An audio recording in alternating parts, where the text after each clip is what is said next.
પ્રભુ ઈસુ ખ્રિસ્તના સામર્થ્યના પરાક્રમી નામમાં આપને પ્રેમી સલામ પાઠવું છું. આજે આપણે ઈશ્વરના અદ્ભુત અને ખાતરીદાયક વચન પર મનન કરીશું. યર્મિયા પ્રબોધકનું પુસ્તક, તેનો 31મો અધ્યાય, તેની 3જી કલમ. ત્યાં પવિત્ર શાસ્ત્ર બાઇબલની અંદર લખવામાં આવ્યું છે, હા, મેં તારા પર અખંડ પ્રેમ રાખ્યો છે, તે માટે મેં તારા પર કૃપા રાખીને તને મારી તરફ ખેંચી છે. હિન્દી અનુવાદમાં બહુ સુંદર રીતે આ બાબત લખી છે. यहोवा ने मुझे दूर से दर्शन देकर कहा है, मैं तुझसे सदा प्रेम रखता आया हूं, इस कारण मैंने तुझ पर अपनी करुणा बनाई रखी है.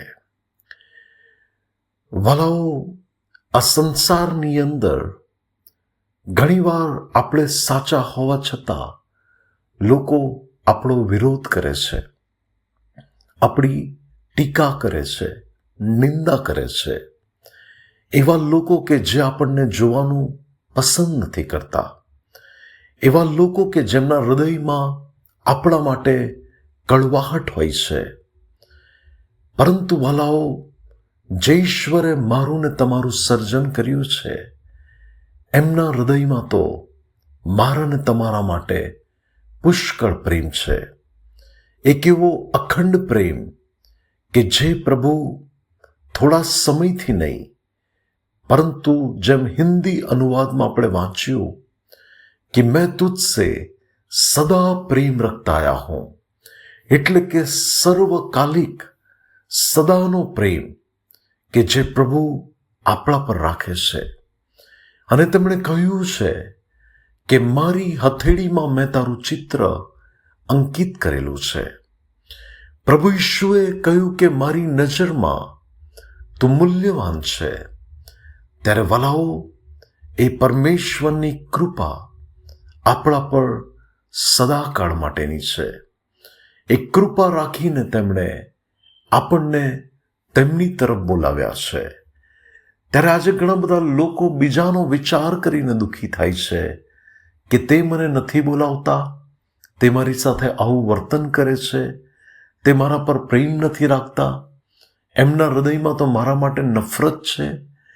ત્યારે વાલાઓ, સારા સારા સંબંધો પણ એક સમયે દૂર થતા હોય છે, પરંતુ એક પરમેશ્વર છે કે જે આપણાથી કદી દૂર નથી થતા, અને એમનું નામ પ્રભુ ઈશુ છે કે જે આપણા પર પ્રેમ રાખે છે, જેમણે વધસ્તંભ પર મારા ને તમારા માટે પોતાનું બલિદાન આપ્યું, પોતાનું નિષ્કલંક લોહી વહેવડાવ્યું, અને જે પિતરે પ્રભુ ઈસુ ખ્રિસ્તનો 3 વખત નકાર કર્યો, એ પ્રભુ ઈશુએ પોતાના પુનરુત્થાન પછી એ જ પિતરની પાસે જઈને 3 વાર નકાર કરેલ પિતરને 3 વખત પૂછ્યું, પિતર, શું તું મારા પર પ્રેમ રાખે છે? વાલાઓ, પ્રભુનો પ્રેમ એવો હતો કે જે નકાર કરેલા પિતરની પાસે પ્રભુનો પ્રેમ જ તેને પરમેશ્વર કે જે પિતરને પ્રેમ કરે છે, એ તેને પિતરની પાસે લઈ ગયા. એટલે કે પ્રભુ પોતે એ પ્રેમને કારણે ખેંચાઈને પિતરની પાસે ગયા. વાલાઓ, એક વ્યક્તિ કે જે દુષ્ટ આત્મા ગ્રસિત હતો, કે જેનું કોઈ નહોતું, જેની અંદર સેના હતી, પરંતુ ઈસુની અંદર તેના માટે એક એવો પ્રેમ કે જે તોફાનને ઓળંગીને, એ ગાલિલની ઝીલ ઓળંગીને પ્રભુ ઈશુ તેને છોડાવવાને માટે ગયા. વાલાઓ, આજે તમે એવું ના કહેશો કે મને કોઈ પ્રેમ નથી કરતું.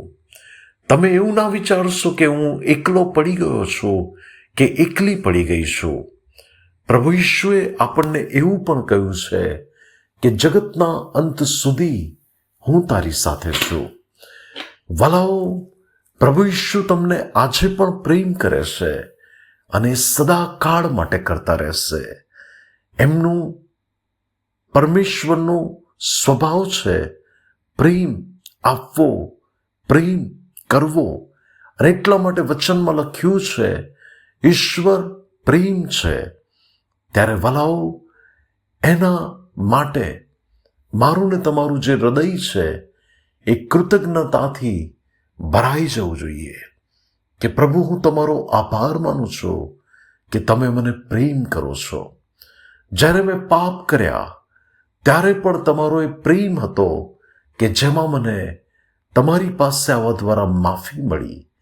ત્યારે વલાઓ, હંમેશા એક આભારી હૃદયની સાથે આપણે પણ આપણા પ્રભુને પ્રેમ કરીએ કે જે આપણને સદાકાળ માટે પ્રેમ કરે છે. પ્રભુ આજના વચન દ્વારા આપણને આશીર્વાદિત કરે. આવો આપણે પ્રાર્થના કરીએ. સ્વર્ગમાંના અમારા પ્રેમાળ પિતા, અમારા કૃપાળુ અને દયાળુ પ્રભુ, અમે પ્રાર્થના કરીએ છીએ પ્રભુ કે અમે સદા તમારા પ્રેમમાં બનેલા રહીએ. અમે કદી પણ અમારા જીવનમાં એવું ન વિચારીએ કે અમને કોઈ પ્રેમ નથી કરતું. પ્રભુ, તમે અમને પ્રેમ કરો છો અને તમે મારી સાથે છો, તેના માટે આભાર. ધન્યવાદ. અમારા માટે તમે જે બલિદાન આપ્યું, જીવન આપ્યું અને પુનરુત્થાનની મહાન આશા આપી, સર્વના માટે આભાર. પ્રભુ, આજનો દિવસ અમારા માટે આશીર્વાદિત કરો. પ્રભુ ઈસુના નામે. Amen. May God bless you. Have a blessed day. શાલોમ.